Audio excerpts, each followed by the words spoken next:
Hello friends, welcome back to this channel. दोस्तों, इस video में हम लोग यूको बैंक के लिए बातचीत करेंगे। लेकिन अपनी बातचीत को आगे शुरू करें उससे पहले आपसे रिक्वेस्ट करना चाहूँगा कि अगर आप डीमैट अकाउंट या ट्रेडिंग अकाउंट ओपन कराना चाहते हैं तो डिस्क्रिप्शन बॉक्स में एक लिंक आपके लिए दिया गया है।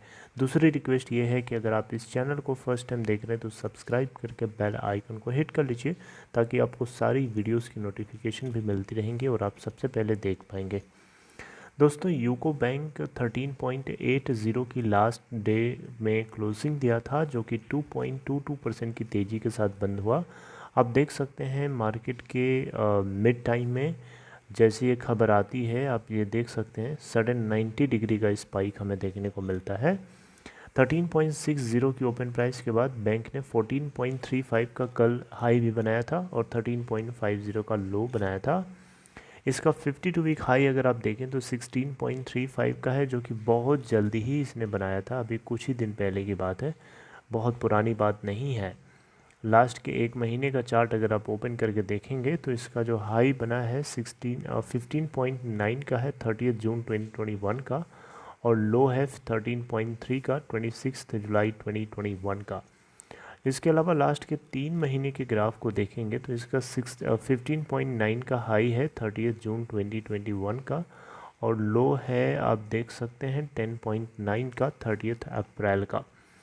तो 16.35 का हाई इसका 52 वीक हाई है, पहले का बना हुआ है। लेकिन अभी इस जल्दी ही रिसेंटली देखें तो 15.9 के आसपास ये ऊपर गया था और वहाँ से गिरा है, और गिरने के बाद रिज़ल्ट आने के बाद की रिएक्शन 16,499.2 करोड़ रुपए इस कंपनी की मार्केट कैप है।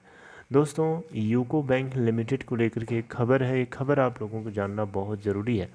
लेकिन उससे पहले आपको बताना चाहूँगा इस बैंक के अंदर शेयर होल्डिंग पैटर्न क्या है, म्यूचुअल फंड्स की हिस्सेदारी इसमें है या नहीं है, ये भी जानते हैं। देखिए, प्रोमोटर के हाथ में इस कंपनी के अंदर 95.4% की हिस्सेदारी है, और जिसमें से 100 का 100% लॉक है।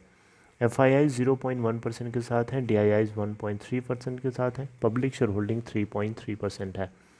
म्यूचुअल फंड्स की क्या स्टेटस है, आइए उसको भी जान लेते हैं। ओके, तो म्यूचुअल फंड्स यहाँ पे दोस्तों जून के महीने के अंदर 4 बायर्स हैं और 4 होल्डर्स हैं, सेलर्स नहीं है। इसके पहले मई के मंथ में देखें तो 4 बायर्स हैं, 4 होल्डर्स हैं और 2 बायर्स हैं। इसके अलावा दोस्तों डिलीवरी क्या स्टेटस है उसको भी हम लोग जानते हैं। देखिए, लास्ट ट्रेडिंग सेशन 27 जुलाई के अंदर 23.9% की डिलीवरी उठाई गई। दोस्तों, अब आइए खबर है वो आपसे डिस्कस करता हूँ। देखिए, यूको बैंक के Q1 के रिज़ल्ट आ चुके हैं, और Q1 के अंदर यानी जून 2021 के अंदर 374.42% की सीधे जंप हमें देखने को मिली है जून क्वार्टर के अंदर। यानी इनको Q1 से कंपेयर करेंगे जून 2020 के, तो ईयर ऑन ईयर बेसिस पे ये परसेंटेज आप देख सकते हैं 374.42% का राइज इनके नेट प्रॉफिट बॉटम लाइन यानी पैट के अंदर। ऑपरेटिंग इनकम जो कि 3,569.57 करोड़ रुपए निकल के आती है, 2.54% की इसमें गिरावट है।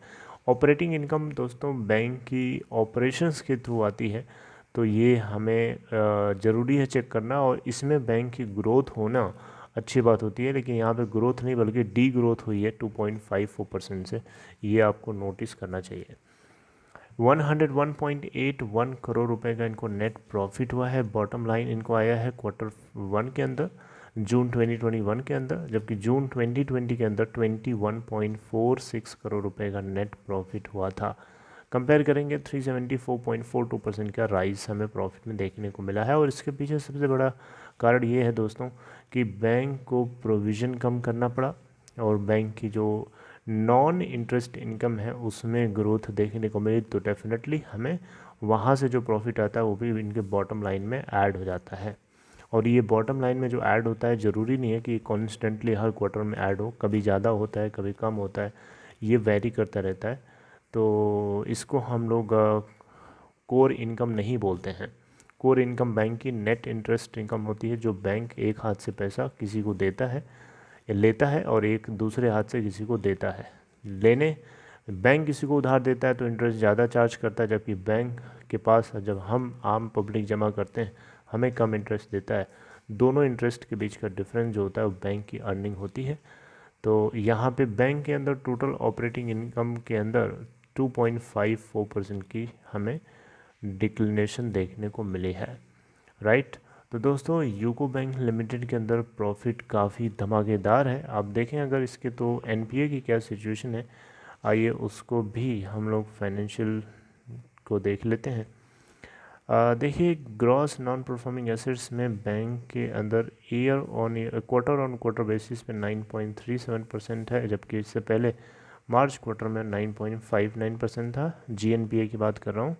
एनएनपीए देखें तो 3.85% निकल के आया इस बार, जबकि इससे पहले 3.94% था मार्च क्वार्टर में। तो क्वार्टर ऑन क्वार्टर बेसिस पे इनके नॉन परफॉर्मिंग एसेट्स में गिरावट है, जो कि एक बहुत ही अच्छा सिग्नल है। और मुझे लगता है कि इसके चलते इस बैंक में आपको मोमेंटम भी बनता हुआ दिखाई दे सकता है। हालांकि मोमेंटम ऑलरेडी शो कर चुका है और ये अगर बनेगा तो सेकेंड टाइम मोमेंटम होगा रिसेंटली। ओके दोस्तों, so this is all in this video regarding UCO bank. I hope आपको ये इन्फॉर्मेशन अच्छी लगी होगी। अगर आपको ये कंटेंट अच्छा लगा तो सिंपली इस वीडियो को लाइक कर सकते हैं मोटिवेट करने के लिए, और अपना ख्याल रखिए। Take care.